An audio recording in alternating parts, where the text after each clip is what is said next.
The Raven. Once upon a midnight dreary, while I pondered, weak and weary, over many a quaint and curious volume of forgotten lore, while I nodded, nearly napping, suddenly there came a tapping, as of someone gently rapping at my chamber door. "'Tis some visitor," I muttered, tapping at my chamber door. Only this, and nothing more. Distinctly I remember it was in the bleak December, and each separate dying ember wrought its ghost upon the floor. Eagerly I wished the morrow. Vainly I had sought to borrow from my books surcease of sorrow, sorrow for the lost Lenore, for the rare and radiant maiden whom the angels named Lenore. Nameless here forevermore. And the silken, sad, uncertain rustling of each purple curtain thrilled me, filled me with fantastic terrors never felt before, so that now, to still the beating of my heart, I stood repeating, "'Tis some visitor entreating entrance at my chamber door, some late visitor entreating entrance at my chamber door. This it is, and nothing more." Presently my soul grew stronger. Hesitating then no longer, "Sir," said I, "or Madam, truly your forgiveness I implore, but the fact is I was napping, and so gently you came rapping, and so faintly you came tapping at my chamber door, that I scarce was sure I heard you. Here I opened wide the door."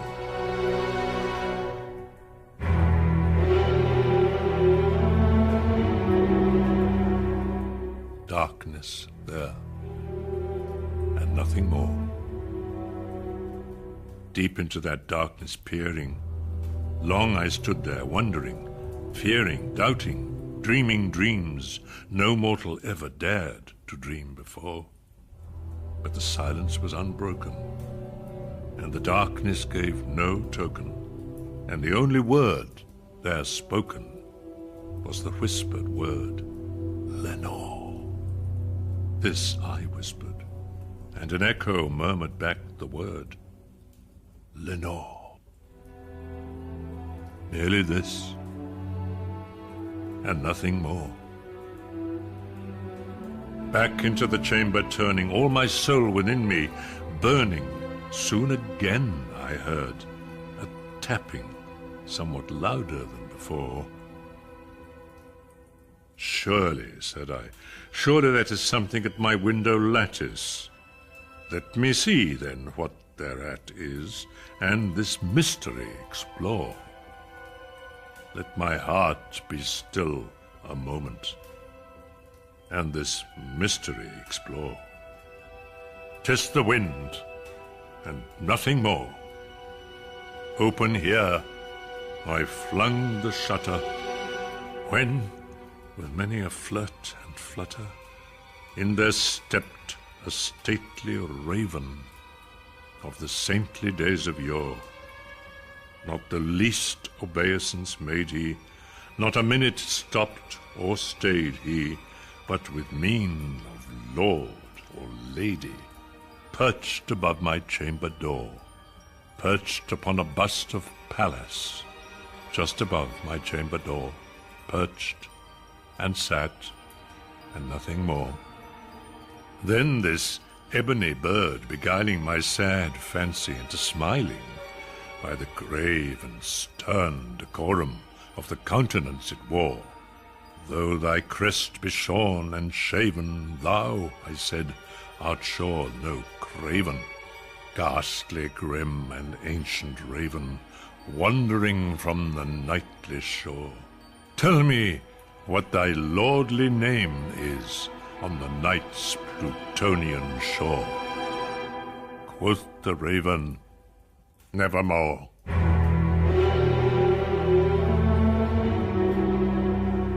Much I marvel this ungainly fowl to hear discourse so plainly, though its answer little meaning, little relevancy bore. For we cannot help agreeing that no living human being ever yet was blessed with seeing bird above his chamber door. Bird or beast above the sculptured bust above his chamber door, with such name as Nevermore. But the raven, sitting lonely on the placid bust, spoke only that one word, as if his soul in that one word he did outpour. Nothing further then he uttered, not a feather then he fluttered. Still I scarcely more than muttered.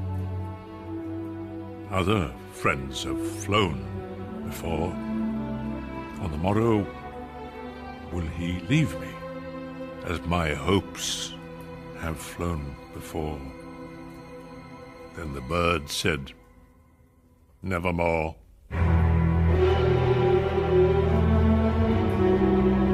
Startled at the stillness broken by replies so aptly spoken.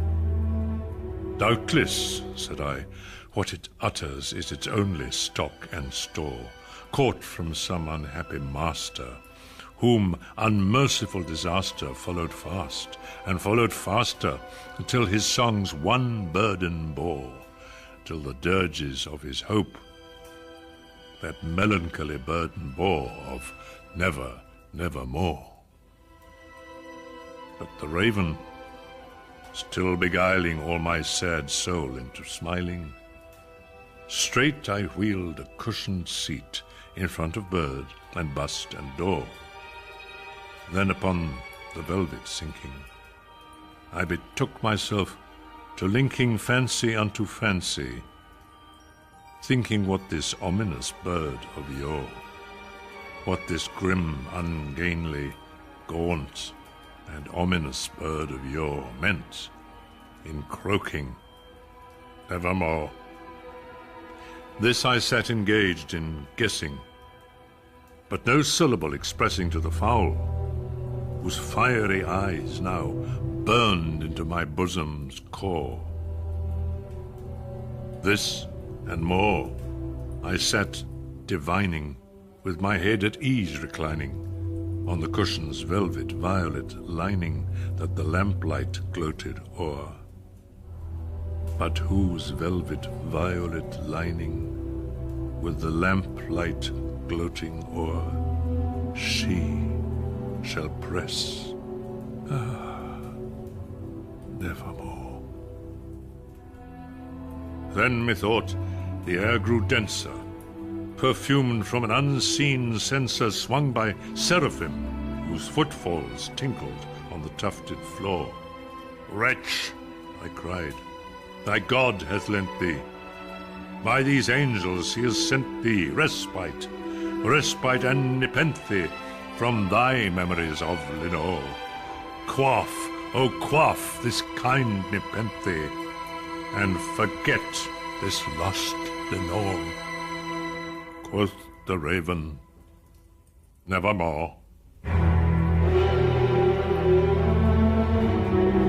Prophet, said I, thing of evil, prophet still, if bird or devil, whether tempter sent, or whether tempest tossed thee here ashore, desolate, yet all undaunted, on this desert land enchanted, on this home by horror haunted, tell me truly, I implore, is there balm in Gilead? Tell me, I implore. Quoth the raven, Nevermore. Prophet, said I, thing of evil, prophet still, if bird or devil, by that heaven that bends above us, by that God we both adore, tell this soul with sorrow laden, if within the distant Aidenn it shall clasp a sainted maiden whom the angels named Lenore. Clasp a rare and radiant maiden, whom the angels named Lenore. Quoth the raven, nevermore.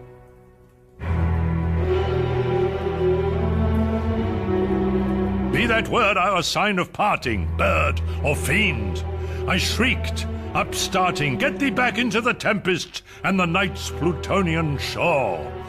Leave no black plume as a token of that lie thy soul hath spoken. Leave my loneliness unbroken, quit the bust above my door. Take thy beak from out my heart, and take thy form from off my door. Quoth the raven, nevermore.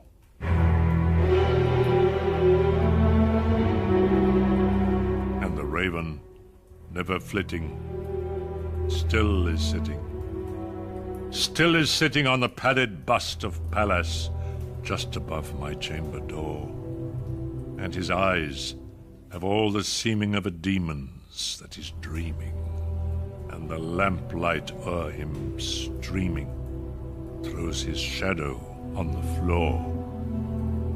And my soul, from out that shadow that lies floating on the floor, shall be lifted nevermore.